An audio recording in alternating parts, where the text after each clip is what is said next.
มัครงานกับทางบริษัทเฮาในจ้างใจดีระหว่างรอหางานทางบริษัทเฮาก็มีที่พักให้ฟรีอีกด้วยเด้อสำหรับผู้ใดที่สนใจแม่นมาสมัครได้เด้อและมื้อนี้จะมาแจ้งงานพี่น้องเนาะมีเข้ามาอยู่เก่างานเด้องานที่1ก็คือต้องการสร้างท่าสีเนาะต้องการ2คนผู้ชายก็คือเงินเดือนจะได้คนละ15,000บอนเฮ็ดงานนี่แม่นอยู่ระยองมีนายจ้าง2คนแล้วก็รับผู้ชาย2คนก็คือเขาคนที่ไปต่างจังหวัดได้เนาะเข้างาน8:00 นเลิกงาน 17:00 นหลังจาก 17:00 น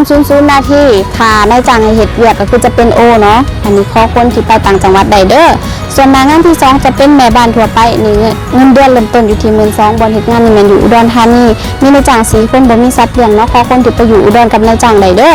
ส่วนงานที่3จะเป็นแม่บ้านพี่เลี้ยงน้องเงินเดือนก็คือ 14,000 แล้วบอนเฮ็ดงานนี่แม่นอยู่ชะอำมีนายจ้าง3คนบ่มีสัตว์เลี้ยงเด้อขอคนที่ไปอยู่ชะอำกับนายจ้างได้งานที่4จะเป็นแม่บ้านพี่เลี้ยงน้องเนาะเงินเดือนก็คือ 14,000 ถึง 16,000 บอนเฮ็ด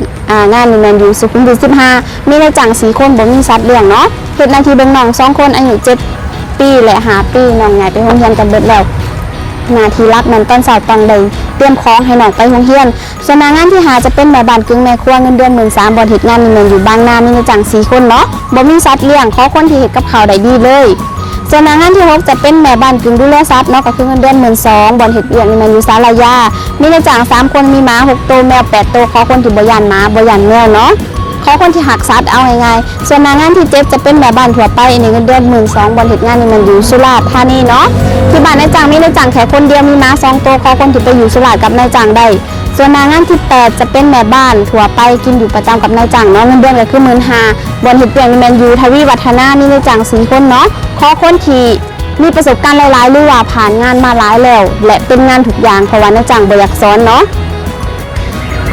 ขอคนที่เฮ็ดกับเขาได้ดีมีวันหยุดให้4 วันบ่หยุดแม่นได้อุทิวันละ500ส่วนงานที่9จะเป็นผู้ชาย2คนเนาะเงินเดือนก็คนละ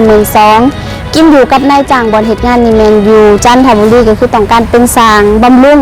เฮ็ดอยู่ในรีสอร์ทเนาะทำความสะอาดน้ำแล้วก็เป็นเปลี่ยนหลอดไฟเปลี่ยนก๊อกน้ำอีกอย่างต่างๆท่าซีต่างๆที่แบบว่าเขาต้องซ่อมแซมมันเนาะเอายังไงเป็นสั่งบำรุงมีวันหยุดหาย4 วันบ่หยุดมันได้โอทีวันละ500เด้อขอคนที่ไปอยู่จันทบุรีได้สำหรับใครที่สนใจในเวียกที่ใครอ่านไปนี่แม่นเขามากรอกใบสมัครได้เด้อเขาเปิดหับทุกมื้อตั้งแต่เวลา 8:30 ถึง 6:30 เด้อสำหรับมื้อนี้ลาไปก่อนเด้อทุกคนสบายดี